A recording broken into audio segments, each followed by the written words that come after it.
প্রিয় দর্শক, আসসালামু আলাইকুম। বাংলাদেশের রাজনীতিতে বিদেশিদের খেলাধুলা বলতে বোঝানো হয় বড় শক্তিগুলোর সক্রিয় ভূমিকা, প্রভাব বিস্তার এবং কখনো কখনো মধ্যস্থতা বা চাপ প্রয়োগ। যেন বাংলাদেশের রাজনৈতিক ময়দানে তারা এক একজন স্ট্রাইকার, গোলকিপার বা এক একজন রেফারি। কেন বিদেশিরা এত আগ্রহী?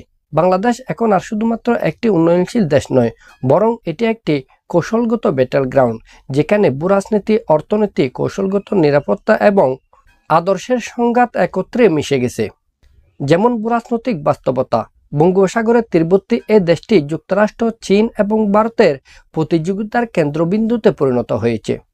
দ্বিতীয়ত, চীন ও ভারতের প্রতিদ্বন্দ্বিতা। চীন চায় বাংলাদেশকে তার বেল্ট অ্যান্ড রুট ইনিশিয়েটিভ প্রকল্পে টেনে আনতে, আর ভারত চায় বাংলাদেশের উপর তার ঐতিহাসিক প্রভাব বজায় রাখতে। তৃতীয়ত, যুক্তরাষ্ট্রের গণতন্ত্র নীতি। যুক্তরাষ্ট্র গণতন্ত্র, মানবাধিকার এবং অংশগ্রহণমূলক নির্বাচনের কথা বলে বাংলাদেশের সরকারের উপর চাপ প্রয়োগ করে তারা নিজেদের স্বার্থসিদ্ধির জন্য সর্বাবস্থায় চেষ্টা করে থাকে। চতুর্থত, রাশিয়ার কূটনীতি। রাশিয়া বাংলাদেশের অভ্যন্তরীণ রাজনৈতিক পরিবেশ স্থিতিশীল রাখার কথা বলে এতদ অঞ্চলে তার প্রভাব বজায় রাখার জন্য সর্বাবস্থায় চেষ্টা করে থাকে। এখন কথা হচ্ছে, বাংলাদেশের অভ্যন্তরীণ বিষয়ে কেন বিদেশিরা হস্তক্ষেপ করার সুযোগ পায়? প্রথমত, সরকার। বাংলাদেশের যে সরকারই থাকুক না কেন, তারা চায় সেলফি কূটনীতি অথবা নীতিগত অবস্থানের কথা বলে আন্তর্জাতিক সমর্থন ধরে রাখার জন্য চেষ্টা করে। দ্বিতীয়ত, বিরোধী দল।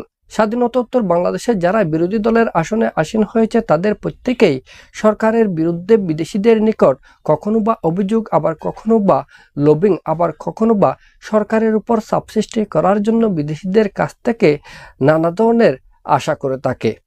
এত করে বাংলাদেশের অভ্যন্তরীণ বিষয়ে বিদেশিরা হস্তক্ষেপ করার সুযোগ পায়। তৃতীয়ত, সাধারণ মানুষ। বাংলাদেশে যেহেতু বহুদলীয় গণতন্ত্রের চর্চা রয়েছে, সেহেতু এই সমস্ত রাজনৈতিক দলগুলোর কোনো রাজনৈতিক দলের নেতাকর্মীরা বিদেশিদের হস্তক্ষেপকে স্বাগত জানিয়ে থাকে, আবার কখনো বা কোনো রাজনৈতিক দলের নেতাকর্মীরা বলে থাকেন, কেন বিদেশিরা বাংলাদেশের অভ্যন্তরীণ বিষয়ে হস্তক্ষেপ করতে আসবে? আমরা আমাদের নিজেদের সমস্যা নিজেরাই সমাধান করতে পারবো। চতুর্থত, বুদ্ধিজীবীদের পরামর্শ। যেহেতু বাংলাদেশের রাজনৈতিক দলগুলোর বেশিরভাগ রাজনৈতিক দলই জনগণের উপর আস্থা না রেখে বরং বিদেশিদের উপর সর্বাবস্থায় আস্থা রাখার চেষ্টা করে থাকে, বিদেশিদের হস্তক্ষেপ কামনা করে থাকে, সেহেতু বিদেশিরা বাংলাদেশের অভ্যন্তরীণ বিষয়ে হস্তক্ষেপ করে থাকে। যদি এই সমস্ত রাজনৈতিক দলগুলো বাংলাদেশের জনগণের উপর আস্থা রাখত, জনগণকে ঐক্যবদ্ধ করানোর জন্য চেষ্টা করত, তাদের দাবির পক্ষে জনমত গঠন করত, তাহলে বাংলাদেশের অভ্যন্তরীণ বিষয়ে বিদেশিরা হস্তক্ষেপ করার সুযোগ পেত না। এর বাইরে বাংলাদেশের অভ্যন্তরীণ বিষয়ে বিদেশিদের হস্তক্ষেপ আমরা সবসময় হস্তক্ষেপ হিসেবেও মনে করতে পারি না। কখনো কখনো আমরা এটিকে বাংলাদেশের প্রতি তাদের সহযোগিতা হিসেবেও ধরে নিতে পারি।